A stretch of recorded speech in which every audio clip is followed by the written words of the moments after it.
Gusto mag-beach camping pero tight ang budget? Meron tayo niyan. Dito lang sa Calatagan, Batangas.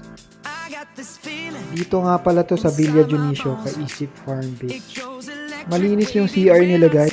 May tindahan rin at pwede kayong mag-rent ng kubo o tent kung wala kayong dala. Best spot siya guys sa mga nagka-car camping at nagte-tent pitching. At lalo na sa mga bata kasi mababaw lang yung tubig. So, hindi nyo na kailangang magbantay kung mapapalayo sila. Sobrang relaxing at ganda dito, promise. Kasi limited lang yung pinapapasok nilang guests o pinubok nila. White sand talaga siya guys. Ang ganda ng buhangin. Makakita rin kayo ng starfish, mga shell tsaka komang-komang dito. Huwag nyo din palalampasin yung sunset kasi napakaganda talaga. Ang entrance nga pala niya guys is 250 pesos. 200 sa tent pitching. Libre na rin yung maliliit na bata. Makakatipid kayo guys kung magdadala kayo ng pagkain. Follow po for more.